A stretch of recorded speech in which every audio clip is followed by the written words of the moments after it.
the BJP MP, who's of course joining me after this big development. Now, Mr. Khandelwal, this is a big development. Raghav Chadha has joined the BJP.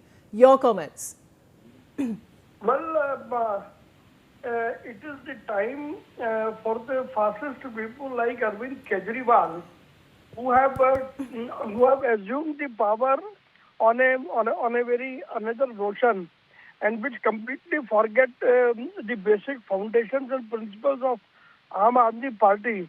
So this was bound to happen, and I have no shock about it. All right. Now, Mr. Khandelwal, the point really is that this is a young face. Raghav Chadha, of course, has had a presence in the past. What do you think he brings to the BJP?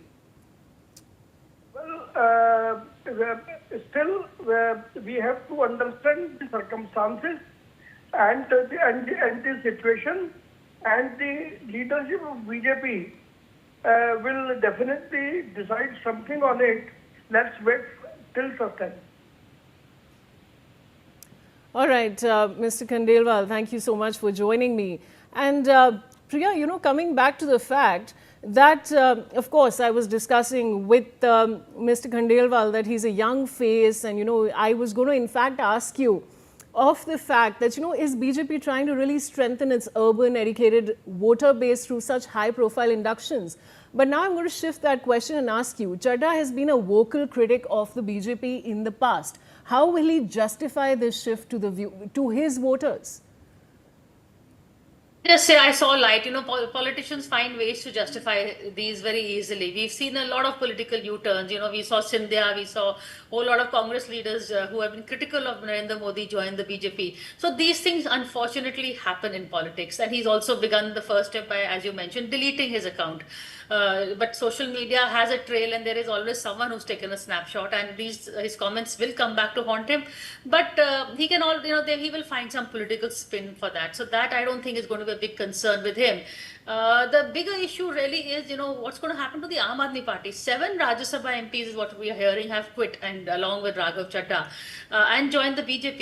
It has also seriously increased BJP's presence in the Rajya Sabha. It has a presence, a majority in the Lok Sabha, but now it's going to give it a very powerful voice in the Rajya Sabha also. So in terms of opposition politics, what does it mean? What does it mean for Aam Aadmi Party? Because let's not forget, Punjab is going for elections next year, which is the only state in Kejriwal's hands.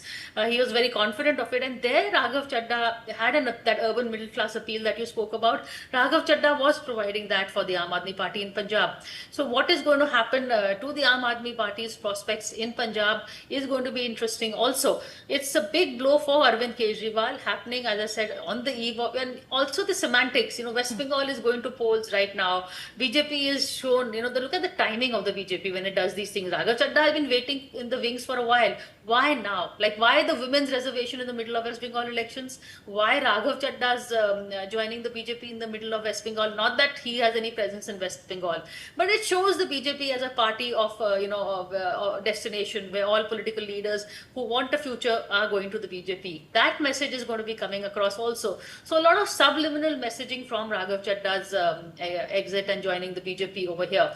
It's going to be a very interesting to see what the BJP is offering him. Of course, that hasn't come out now. He will have to now give up his Rajya Sabha seat, because that's the rule. If you are expelled, then you get to keep your seat, as Swati Mahewala had done until now. But if she's quit and joined the BJP, then they also give up their Rajya Sabha seat. So is the BJP going to offer Raghav Chadha a Rajya Sabha seat, or will it make the assembly elections in Punjab? I'm going to be watching that space. All right, Priya, I'll come back to you. I have Gauri Joshi. She's a senior journalist joining me. Gauri, this is, of course, a big development. Of course, perhaps people in the political circles were preempting it. We, as journalists in the newsroom, were discussing it after Raghav Chadha deleted a couple of his posts on his social media. But today is the day it's actually happened. This is an official announcement. Raghav Chadha has joined the BJP. What would you like to say?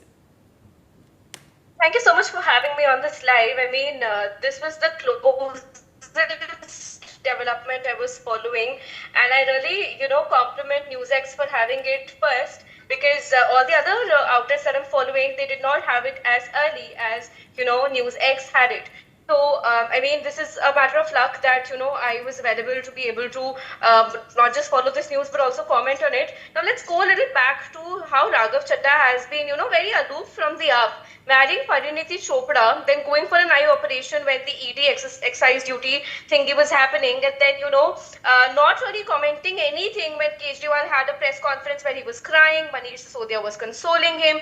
You know that, Manish Sisodia was in jail. And still, Kejriwal got to keep his CM-ship and then, transfer it to Atishi. And Raghav Chadha was having issues like gig workers. So there were a lot of people who spoke to me that, okay, we understand that this is a Zohran Mamdani approach that Raghav Chadha has taken, and, the youth were liking it. But you are from the Aam Aadmi Party.